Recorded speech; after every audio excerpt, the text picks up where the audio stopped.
Olá, pessoal de casa, sejam bem-vindos mais uma vez ao nosso InfoImagens em Pauta.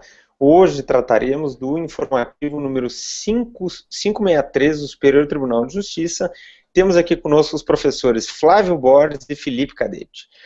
Professor Flávio, seja bem-vindo mais uma vez, tudo tranquilo por aí? Tudo tranquilo, professores Gabriel e Felipe. Para essa primeira rodada eu trouxe um julgado relativo aos expurgos inflacionários. Como é que nós fazemos a execução de uma sentença que reconhece os expurgos inflacionários de uma conta poupança? Professor Felipe, bem-vindo mais uma vez, tudo bem por aí?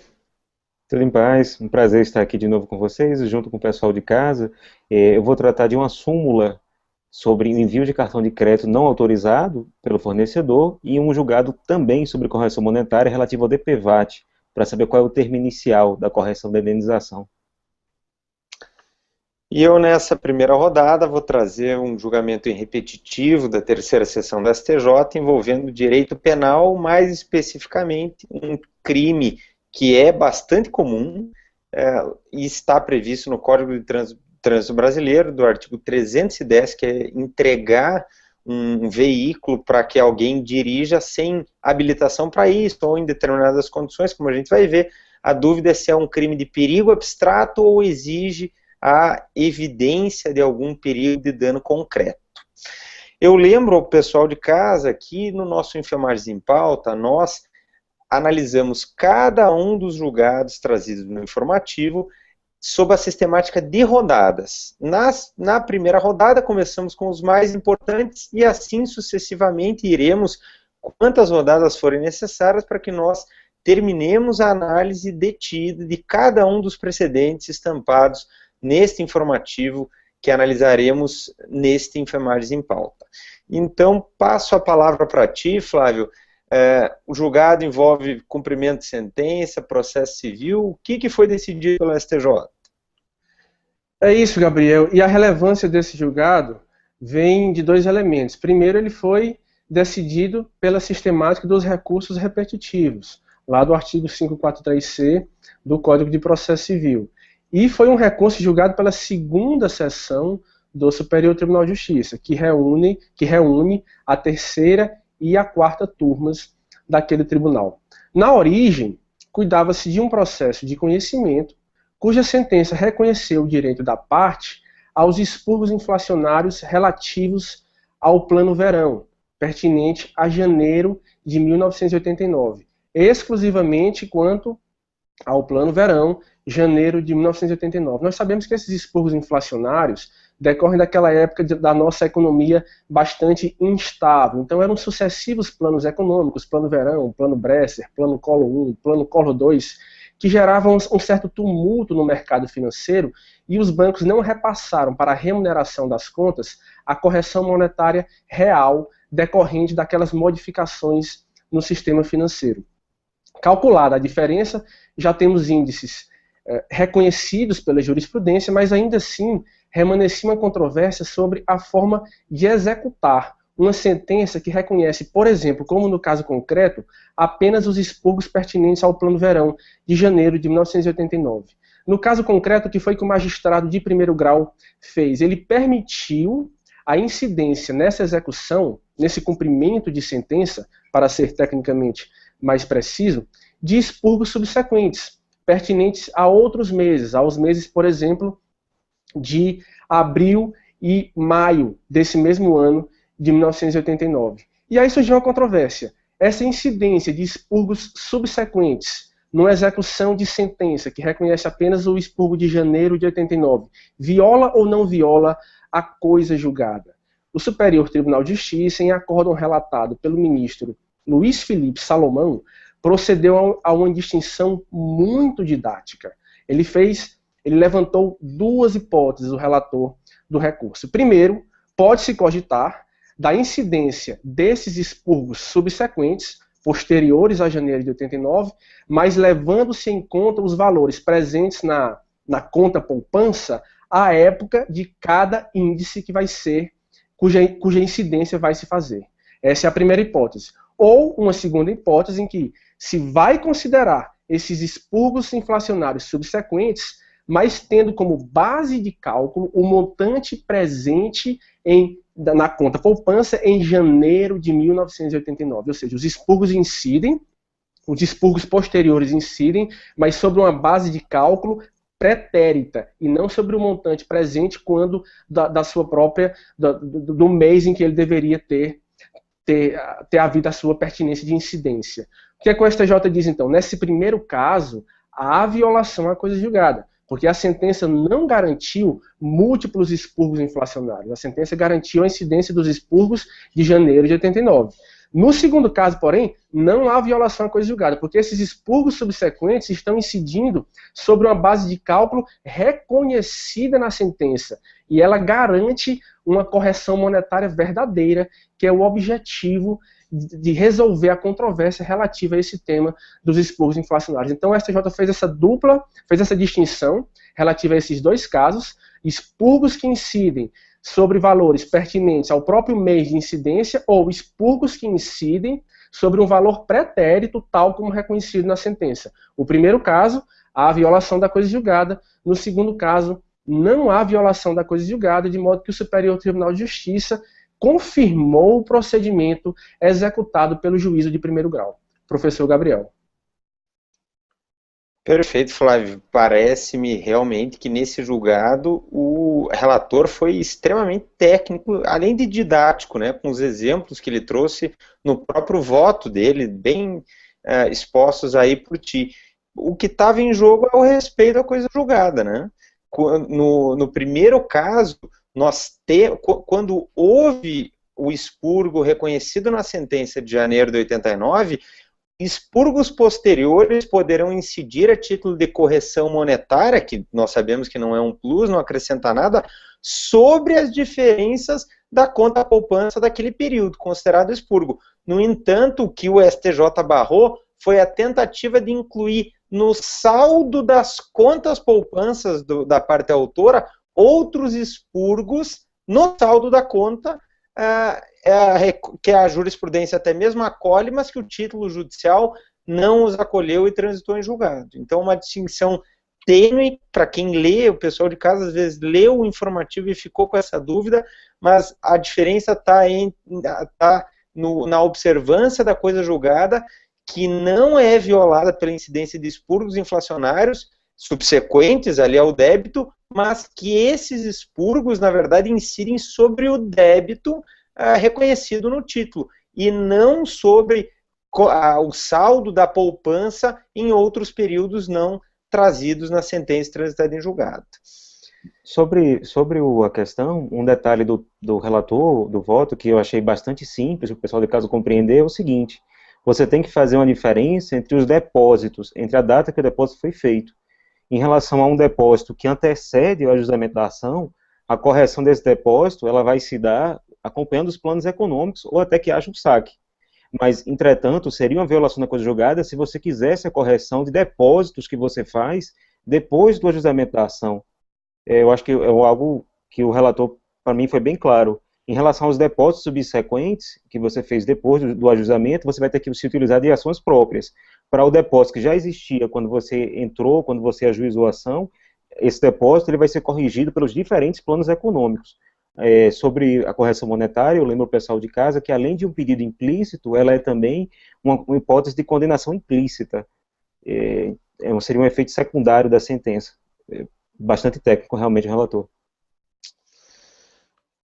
Perfeito, Felipe. Então, eu já passo a palavra para ti. Tu tens uma súmula para comentar conosco nessa primeira rodada e mais um julgado envolvendo DPVAT e também correção monetária.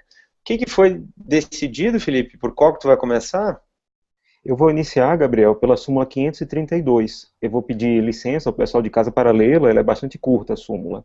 Ela dispõe, literalmente: constitui prática comercial abusiva o envio de cartão de crédito sem prévia e expressa solicitação do consumidor, configurando-se ato ilícito indenizável e sujeito à aplicação de multa administrativa. Bom, vamos destrinchar um pouco o que a súmula colocou.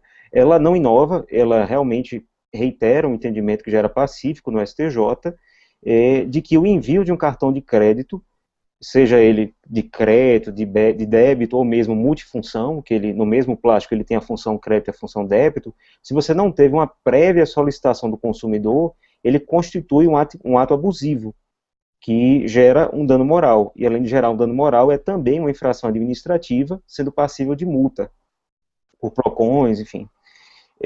O que é que o cartão de crédito ele tinha de tão excepcional?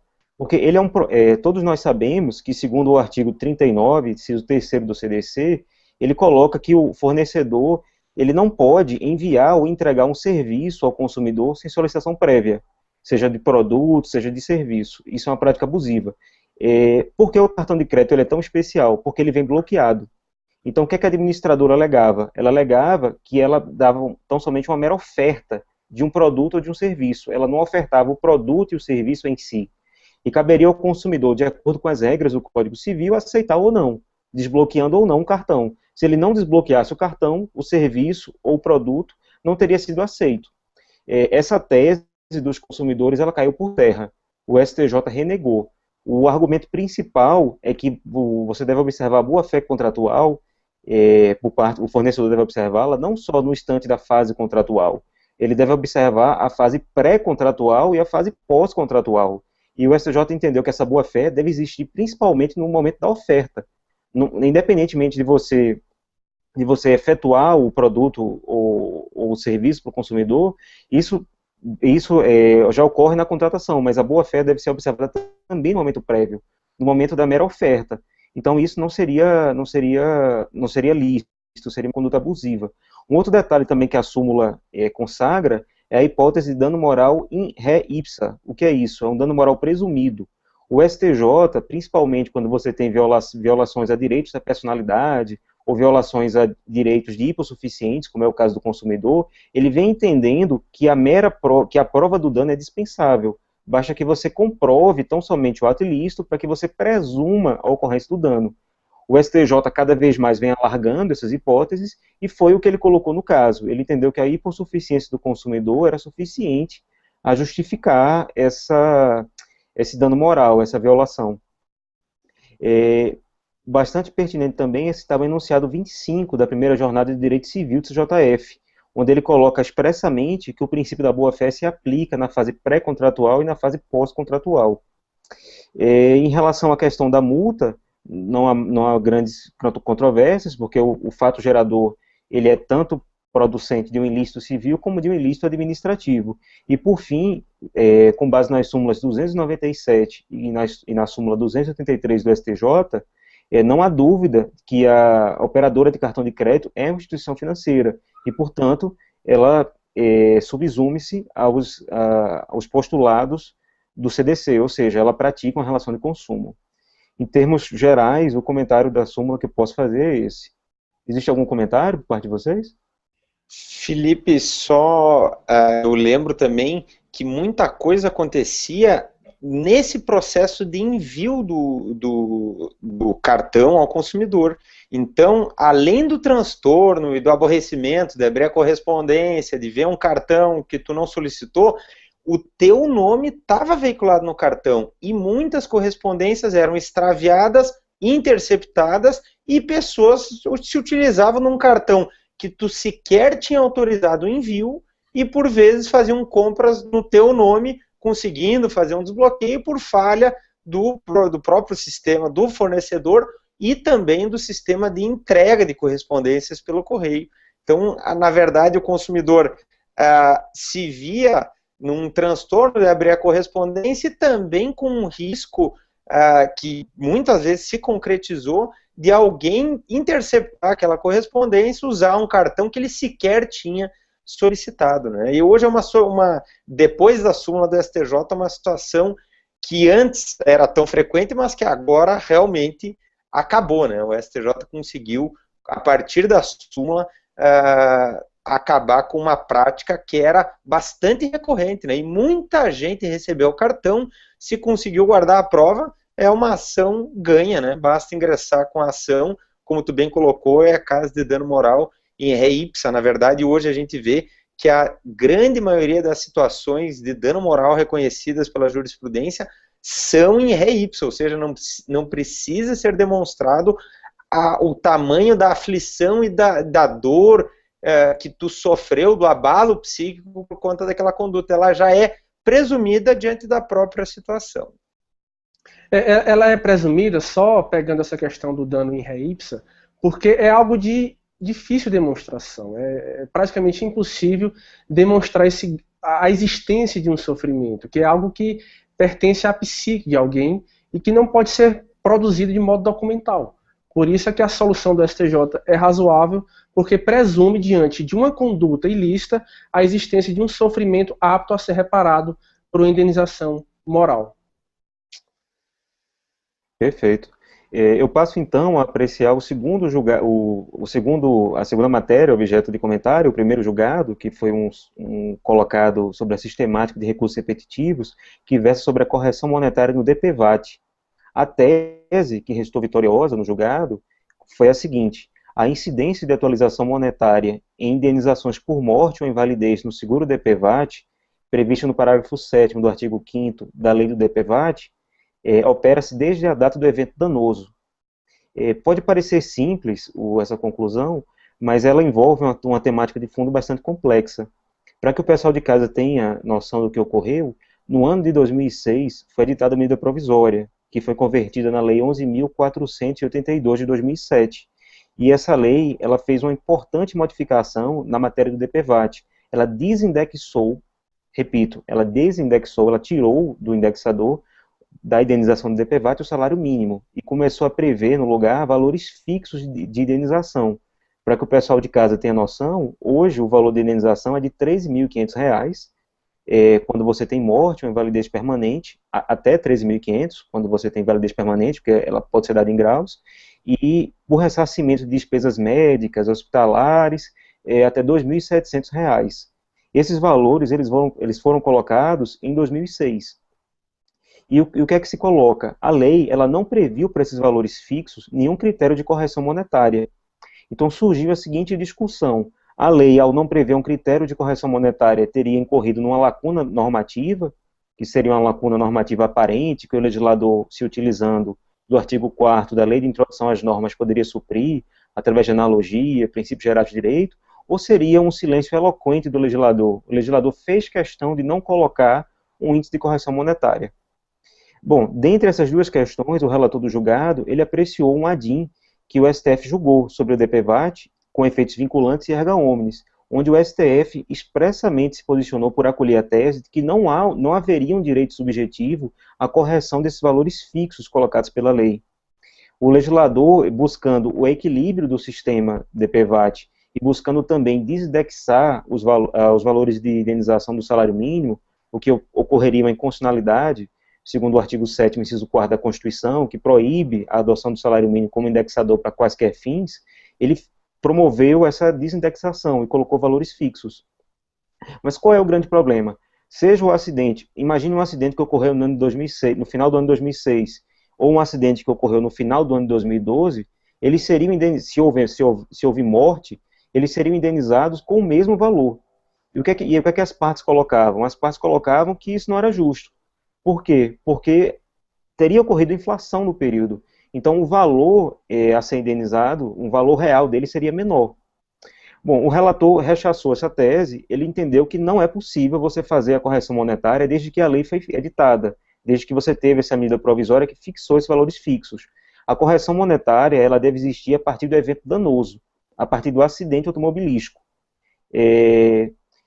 Foi a tese fixada pelo julgado, ele aplicou, inclusive, o artigo 5º, parágrafo 7º da lei, que é expresso em colocar que, decorridos 30 dias, se não houver pagamento de indenização, você vai ter a correção monetária. Então, o que é que a tese que o STJ fixou? Você vai ter a correção quando você tem um acidente, e não quando a lei foi editada. Na prática, embora o DPVAT, nós todos saibamos que se trata de um seguro de natureza contratual, a despeito dele ser obrigatório ou legal, na prática, o STJ terminou a equiparar o DPVAT como se ele fosse uma ação de responsabilidade extracontratual, ou de um ilícito aquiliano. Por quê? Porque se nós formos olhar a súmula 43 do STJ, ela dispõe que incide correção monetária sobre dívida por ato ilícito a partir da data do evento do efetivo prejuízo. E, embora não esteja em discussão no julgado, o termo inicial para juros de mora também é a data do acidente, também é a data do evento danoso. É o que está previsto pela legislação do DPVAT e confirma o que consta na súmula 54 do STJ, quando ele dispõe que os juros moratórios fluem a partir do evento danoso em caso de responsabilidade extracontratual. Eu volto a frisar para que não haja dúvida, nós estamos diante de uma responsabilidade contratual, mas na prática, o STJ equiparou o termo inicial de juros e correção para o evento danoso, que é o mesmo da responsabilidade extracontratual. Por fim, eu queria colocar que o STJ tem jurisprudência pacífica para quando você tem seguros de natureza facultativa, a correção monetária se dá desde a assinatura da avença. Por exemplo, você faz um seguro de vida para o evento morte. Você faz esse contrato e você vem ocorrer o sinistro anos depois. Os beneficiários do seguro fazem jus à correção monetária desde quando houve a feitura do contrato. Um detalhe interessante é que o relator, ao final, depois de expor a tese e convencer os outros ministros, ele invocou que a lei seria injusta por conta da inflação do período. De 2006 até a data do julgamento, você já tinha uma inflação acumulada de mais de 60%. Então, o que é que ele sugeriu? Ele sugeriu que a cópia dos autos fosse enviada para o Congresso, dando ciência dessa situação injusta, que na visão dele prejudicava os segurados.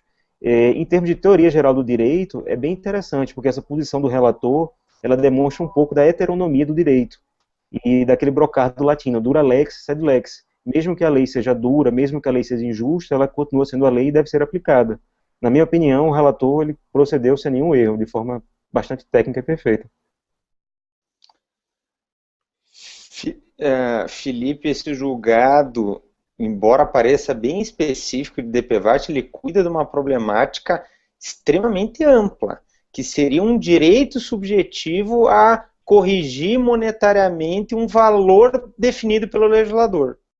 Eu traço aqui o paralelo, embora a discussão tenha outros contornos e outros argumentos, a solução foi a mesma. Refiro-me à tabela de isenção e de alíquotas do imposto de renda.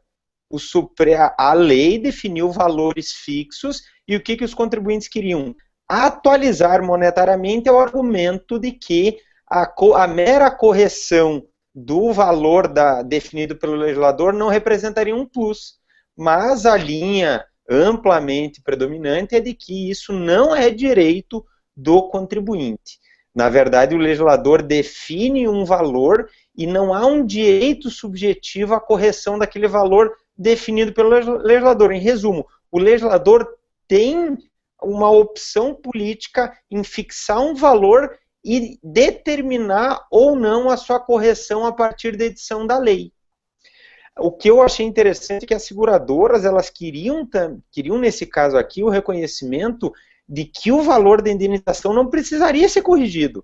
Bastaria pagar os 13.500 ou numa invalidez permanente, conforme um grau, um valor menor, mas sem correção desde o evento danoso. Então, o STJ acabou ficando no meio do caminho. Não há que se falar em corrigir o valor definido pelo legislador desde a edição da lei, porque a isso não há um direito subjetivo e o Supremo definiu esse ponto num julgamento em ação direta de inconstitucionalidade por omissão, com eficácia vinculante e efeitos erga omnes. Por outro lado, o STJ diz, também esse valor não é pago sem qualquer correção. Há correção desde o fato gerador que enseja o pagamento da indenização pelo DPVAT, ou seja, o evento danoso. Eu só faço a provocação, Felipe, fiquei só na dúvida, parece-me que os juros de mora fluiriam a partir da citação. Não seria a mesma questão da correção monetária, por conta da súmula 426 do STJ. O STJ acabou interpretando, se não estou enganado, de que o caso é de mora de mora ex persona, não é mora ex re, e, por outro lado, eles não equipararam ao ato ilícito para atrair a incidência da súmula 54 do STJ. Então, do que eu me recordo, a súmula 426 do STJ determina que os juros de mora na indenização pelo DPVAT fluem a partir da citação por isso, porque se entendeu por não aplicar a súmula 54 do STJ, já que não haveria propriamente um ilícito da seguradora. Haveria um acidente e a mora da seguradora seria constituída a partir da citação válida em juízo, ou seja, por ser um caso de mora ex persona e não aplicável à súmula 54 do STJ. Gabriel, realmente você tem toda a razão. A despeito do parágrafo 7º do artigo 5º também falar de juros moratórios, realmente a interpretação que o STJ fez do dispositivo através da súmula 426 é essa mesma, se aplicaria a partir da citação. Então, no caso, fica prevalecendo a natureza contratual dos seguros, você tem toda a razão. E nem o ponto do julgado, eu só, como tu referiu en passant, eu lembrei desse detalhe para lembrar para o pessoal de casa. Agradeço. Nada, Felipe. E eu, finalizando essa nossa primeira rodada, vou trazer um julgamento em matéria penal bem interessante, porque envolve uma situação que eu acredito que muitos dos amigos e amigas que estão em casa já vivenciaram ou já viram acontecendo. É o crime do artigo 310 do Código de Trânsito Brasileiro. O que ele diz? Que é crime entregar um veículo para alguém dirigir que não tenha a habilitação ou tenha o seu direito de dirigir suspenso ou cassado, e duas outras situações a quem, por algum problema, por alguma doença, alguma incapacidade, ou mesmo por uma embriaguez, não esteja em condições de dirigir. Então esse é um tipo penal, pelo menos na primeira parte, muito comum. Eu diria até no caso de embriaguez nós vemos acontecer bastante. Mas quem já não viu algum pai entregando para um filho um veículo, sendo que o filho não tem carteira para dirigir, e o pai entrega o veículo para que o filho possa ir aí para uma festinha. Nós sabemos que é algo bastante corriqueiro, sobretudo em cidades de interior. Isso em cidade de interior, eu cresci em cidade de interior, eu tive a minha adolescência vendo isso acontecendo. Meu pai era bastante rigoroso e dou graças a Deus por isso. Mas eu tive amigos que desde os 13, 14 anos já iam para o colégio de carro, já iam para as festas de carro. Então é uma situação bastante frequente e a discussão jurídica que está por trás desse tipo penal é extremamente relevante e instigante. Aqui, qual que é a grande polêmica, pessoal? Nós temos um crime no artigo 309 do Código de Trânsito Brasileiro que diz que é crime dirigir sem habilitação ou então com habilitação suspensa ou cassada, desde que seja gerado um perigo de dano. Esse é o grande ponto.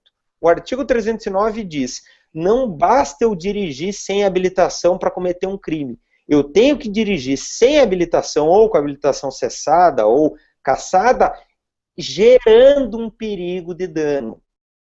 Qual é o problema? O artigo 310, ele fala em entregar o veículo para alguém que não tem habilitação, ou nas mesmas condições, habilitação suspensa ou cassada, e não fala gerando perigo de dano. Então a dúvida é, para a configuração do artigo 310, do crime do artigo 310, é necessário gerar um perigo de dano ou não? O caso concreto, para a gente gravar bem e ver o quanto que é frequente, envolvia um réu que entregou uma motocicleta a um menor que não tinha habilitação, obviamente porque era menor. O juiz do juizado especial, o crime é de menor potencial ofensivo, rejeitou a denúncia.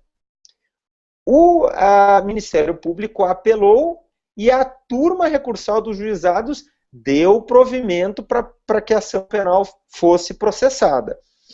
Houve impetração de habeas corpus no Tribunal de Justiça de Minas Gerais e o TJ de Minas concedeu a ordem.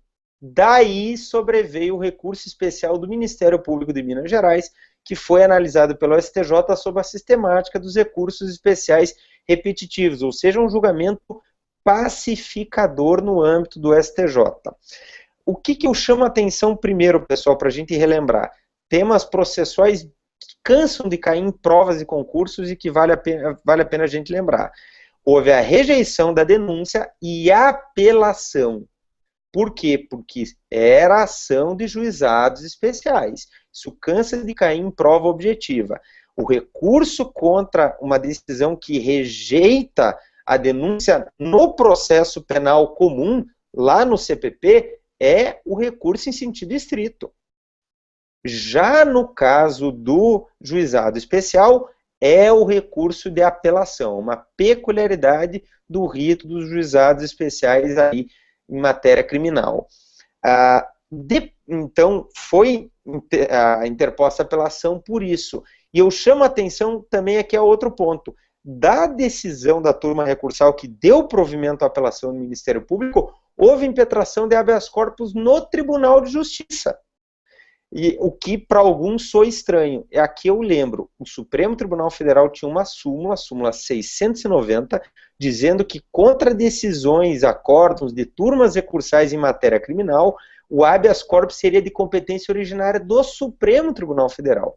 Só que o Supremo cancelou essa súmula e, portanto, pacificou o entendimento de que contra um acórdão de turma recursal, o habeas corpus vai primeiro para a turma recursal e eventual habeas corpus caberia primeiro para o Tribunal de Justiça, perdão, e depois do Tribunal de Justiça, um habeas corpus viria primeiro para o STJ e depois para o Supremo. Embora a gente saiba que o STJ não admita habeas corpus substitutivo de recurso.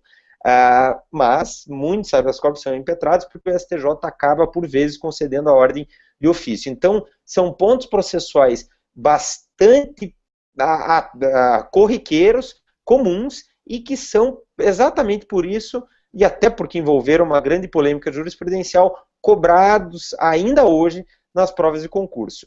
E avançando para a questão de fundo, envolvendo o artigo 310,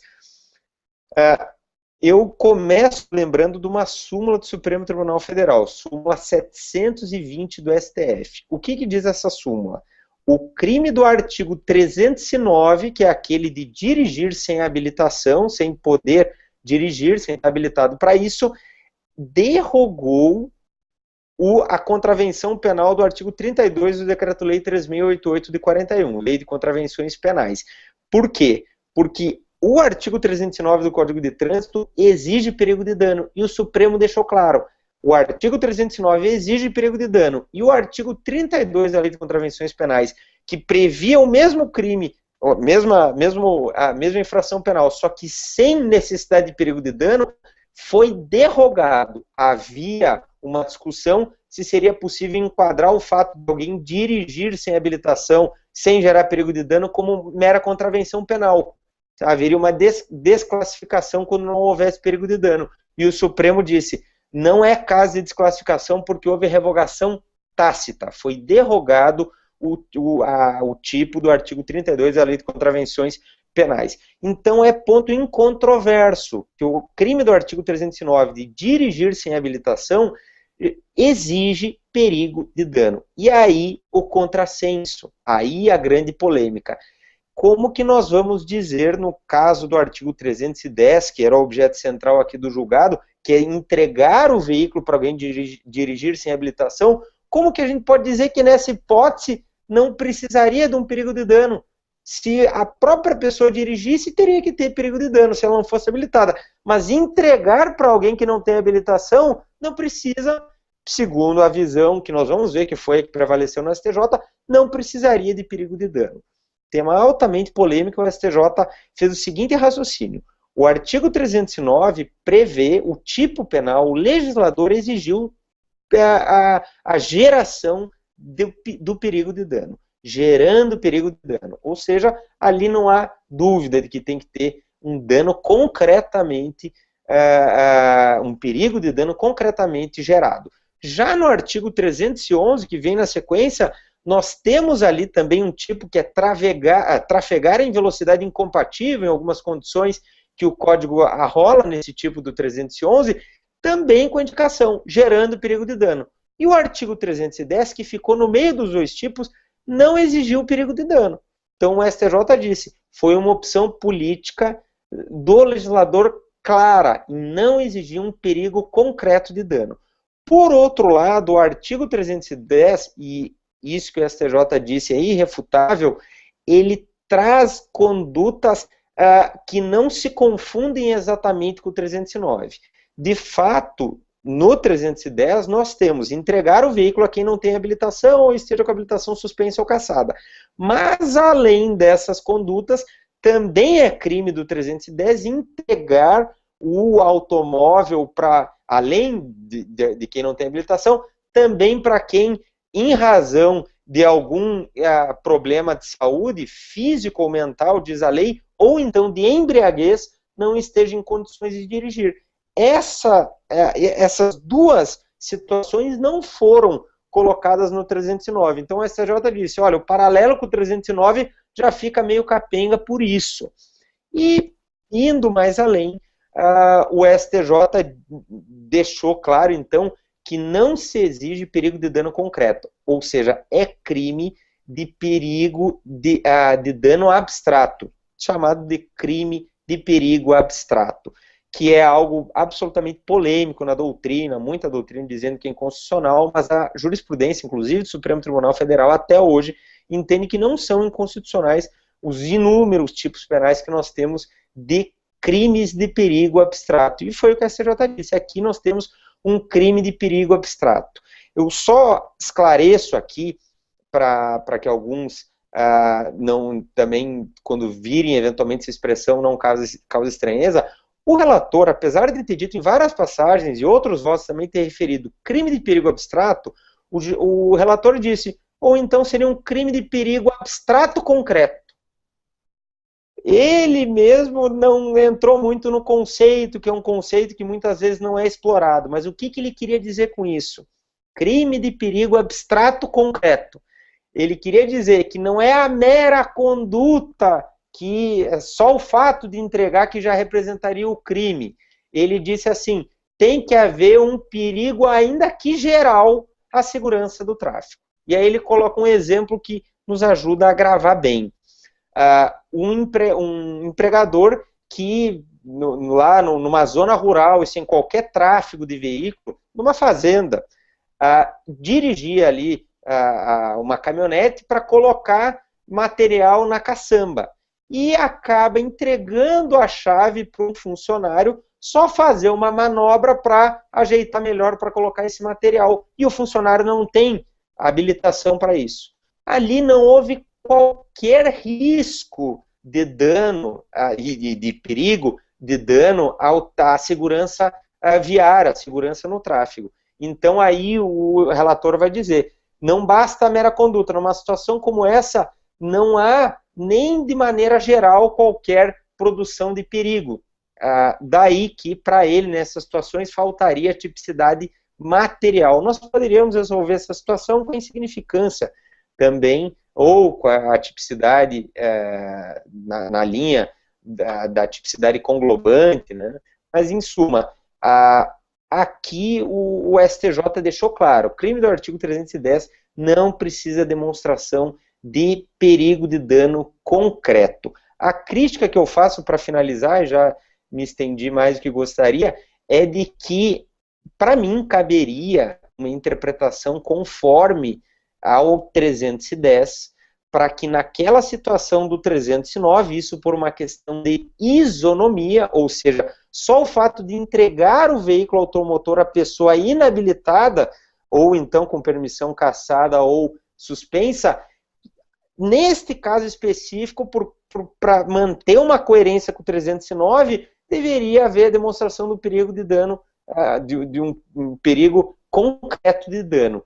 Já, ou seja, entregou para alguém e esse alguém dirigiu de maneira imprudente ou gerando perigo, passando perto de vítimas, não necessariamente tendo causado dano, mero perigo de dano concreto. E nas outras duas situações, que é quem por estado de saúde físico ou mental, ou então por embriaguez não estava em condições de dirigir, são situações distintas e nós não temos o paralelo com o 309.